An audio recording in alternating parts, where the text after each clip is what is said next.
RTA Hyderabad, RTA Hyderabad. D type के यहाँ पर कौन सा फायर शुरू से इस्तेमाल करेंगे? आरटीए हैदराबाद डी टाइप के फायर पे कौन सा फायर शुरू से इस्तेमाल करेंगे? आरटीए हैदराबाद।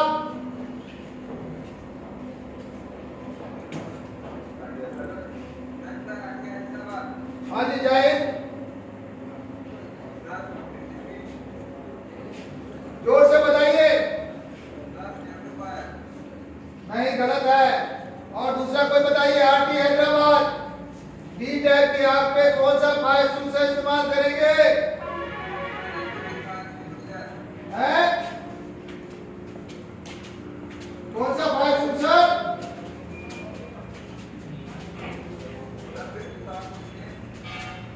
डी टाइप की आग पे, धातु की आग पे कौन सा फायर शुरू से इस्तेमाल करेंगे? डीसीपी नहीं, डीसीपी स्पेशल। डीसीपी नहीं है, डीसीपी स्पेशल। और डीसीपी स्पेशल नहीं होगा तो सी टाइप का इस्तेमाल करेंगे। डीसीपी स्पेशल करेंगे और डीसीपी स्पेशल नहीं होगा तो सी टाइप का इस्तेमाल करेंगे। डी टाइप की आग पे डीसीपी स्पेशल का इस्तेमाल करेंगे और डीसीपी स्पेशल नहीं होगा तो सी टाइप का इस्तेमाल करेंगे। सी टाइप में 4 तरह का फायर एक्सटिंग्विशर होता है, CO2, ABC, BC और DCP। क्लियर है?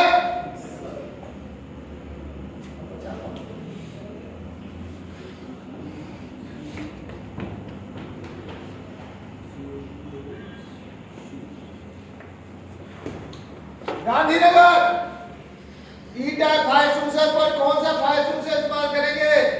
गांधीनगर ई टाइप की आग पे कौन सा फायर एक्सटिंग्विशर इस्तेमाल करेंगे? गांधीनगर आवाज आ रही है? गांधीनगर आवाज आ रही है? हाथ उठाए। गांधीनगर आवाज आ रही है? हाथ उठाए। गांधीनगर ई टाइप पर कौन सा फायर एक्सटिंग्विशर इस्तेमाल करेंगे? बताइए, कौन बताएगा? ई टाइप की आग पे कौन सा फायर एक्सटिंग्विशर इस्तेमाल करेंगे? गांधीनगर। गांधीनगर। जय जय। हाँ जी कमल सिंह बताइए। ई टाइप की आग पे कौन सा फायर एक्सटिंग्विशर इस्तेमाल करेंगे? इलेक्ट्रिक की आग पे, बिजली की आग पे कौन सा फायर एक्सटिंग्विशर इस्तेमाल करेंगे?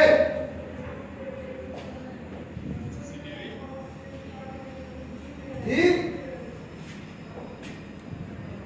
इलेक्ट्रिक की आग पे, बिजली की आग पे कौन सा फायर एक्सटिंग्विशर इस्तेमाल करेंगे? बताइए।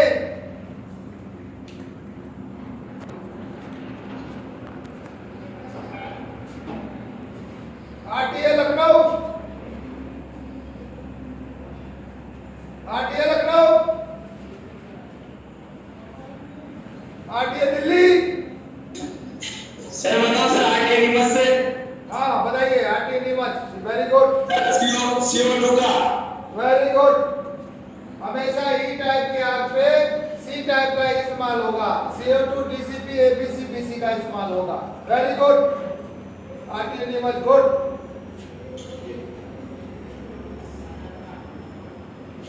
ई टाइप की आग पे सी टाइप का इस्तेमाल होगा। सी टाइप में 4 फायर एक्सटिंग्विशर गैस वाले होते हैं, CO2, DCP, ABC और BC। क्लियर है? अब जो है आपको ये ध्यान देना है कि आपके ड्यूटी पोस्ट पे यदि कोई फायर एक्सटिंग्विशर है तो वो भरा हुआ है कि खाली है। जनरली ये जो फायर एक्सटिंग्विशर होता है उसका रिफिलिंग का टाइम 6 महीने से साल भर का होता है, खराब वाले का। और जो अच्छा क्वालिटी का होता है उसका रिफिलिंग टाइम 1 साल से 3 साल का होता है। जो उसके रिफिलिंग का जो डिब्बा होता है, जो उसका जार होता है, जो उसका बॉडी होता है, उस पे लिखा होता है।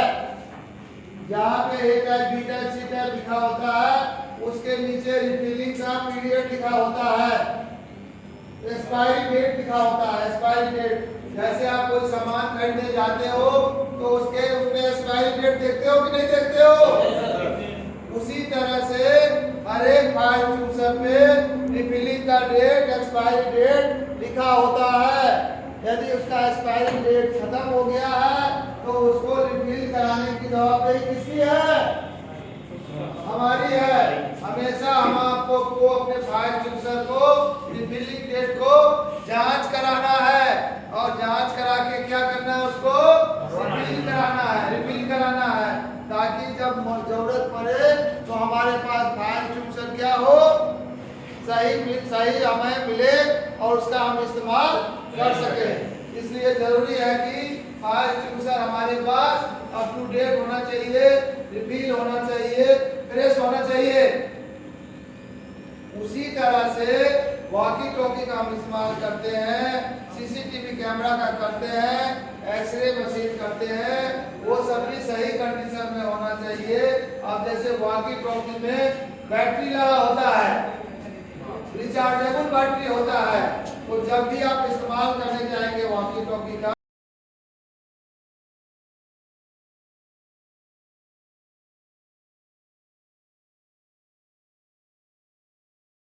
जब भी हम उसको लेके जाएंगे वॉकी टॉकी को, तो उसको इस्तेमाल करके हम उसको देखेंगे कि उसका बैटरी चार्ज भी है कि नहीं है।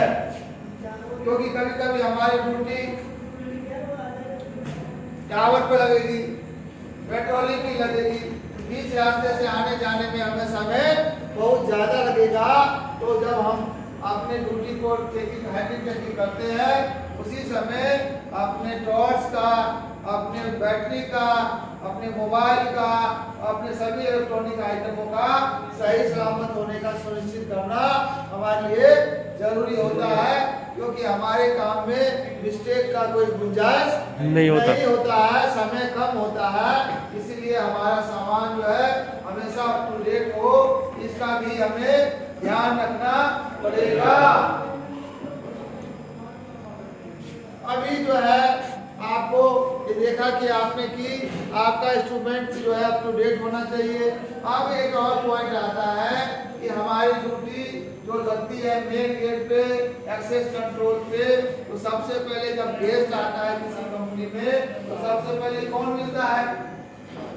सुरक्षा कर्मी मिलता है। तो हर एक सुरक्षा कर्मी के लिए नियम है कि उसका केस, फेस और ड्रेस बिल्कुल ही सही होना चाहिए। केस का मतलब बाल छोटा होना चाहिए, फेस का मतलब दाढ़ी बना होना चाहिए, और ड्रेस का मतलब उसका वर्दी धोया हुआ होना चाहिए, और जूता क्या होना चाहिए? किया हुआ होना चाहिए। इस तरह से सुरक्षा गार्ड का केस, फेस और ड्रेस हमेशा सही होना चाहिए। क्लियर है? Yes sir.